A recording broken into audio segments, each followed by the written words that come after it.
Hello, welcome to the next serial in the Armed Forces Heritage Museum series. I'm Bob von Bargen, President Emeritus of the museum, and your host for this series. I have the honor and privilege to manage the Living History program. The interview you're about to watch is the very first veteran interview I accomplished for the museum. This interview was the spark that created the entire Living History endeavor.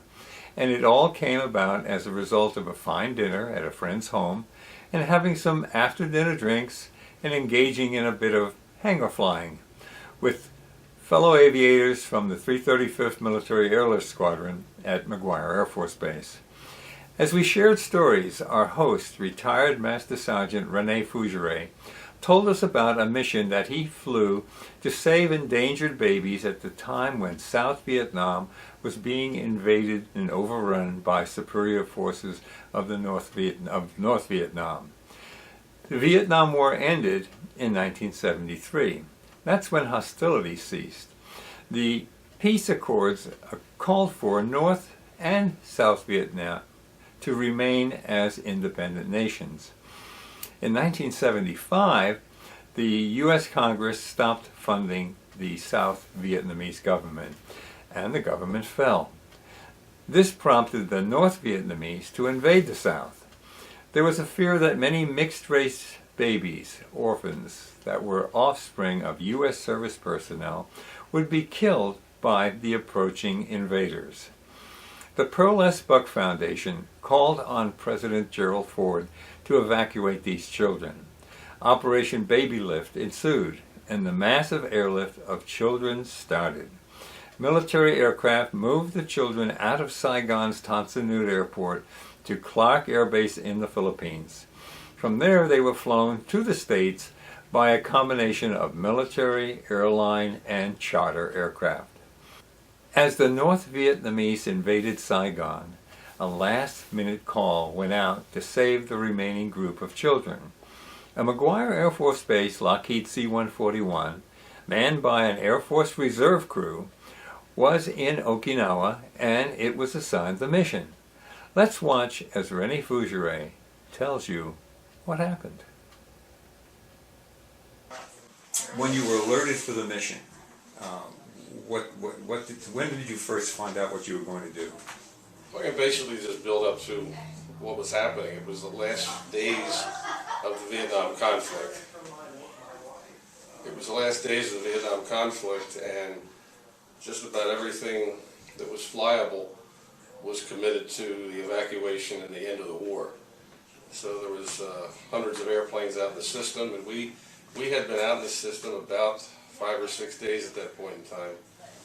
And we were alerted to fly, and Sergeant Dunphy and I were out in Okinawa. We loaded up our airplane with 10 pallets of mattresses. There were quite a few refugee camps being set up in the Pacific at that time, and we were going to take mattresses to Guam for one of the refugee camps. And we had the airplane loaded. We were waiting for the rest of the crew to come out, and command post came out and said to Sergeant Dunphy and I that you have to go to the armory and check out weapons. And I remember saying to the sergeant who came out, I said, I thought Guam was on our side. And he said, you're not going to Guam. He said, you're going in country. We're going to download your airplane. And I remember saying to Dunphy and Herbie Halls, the other engineer, I said,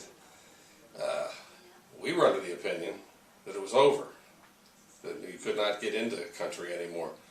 And so the pilot, we went to the armory, we checked out 2 ARs, and we came back to the airplane. The pilots were there, and then Major Delore briefed us on where we were going, what we were doing. Was Captain Aubrey was the other Captain pilot? Aubrey was the co-pilot.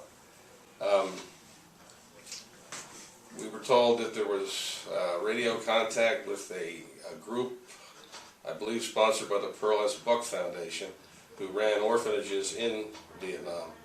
And there was a load of babies, passengers, we really didn't know what it was, that were trying to get out of there, and they were at Tan Son Nhut, and they were just hoping they could get out before the base was overrun.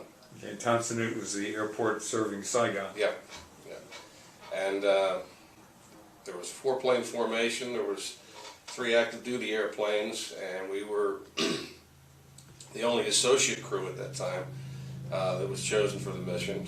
And because of our experience, it was strictly a VFR situation. There was no radio contact with Tonsanut at that time. We were staying in contact with a Navy vessel off the coast. And the aids to navigation were unreliable, so you're going in really by the seat of your pants. Right, and you had to strictly go in VFR because Benoit is just north of Tonsanut. And if anybody got mixed up going into Benoit, had already fallen, and they were already into Saigon itself. So we were lead ship, and we flew in, we landed, pulled off on a taxiway, and left the engines running. We put ourselves in a position where we could leave immediately if we had to. We had no idea, we had nobody to talk to. The second plane landed, turned around and took right back off, and the other 2 aircraft never landed. So we were the only one that landed. So we sat there for, what seems like an eternity. I went outside, we left the airplane running, everybody in their position. I went out on the long cord and was reporting what I saw, and it was really nothing until... Were you armed at that point? Or? Yes. I had the M16 plus my sidearm. And one vehicle appeared, started to come up, I could see it, and I said to the cockpit, I said, I don't know who's coming, but I said, there's a vehicle coming up behind the airplane. And it was a blue Air Force vehicle.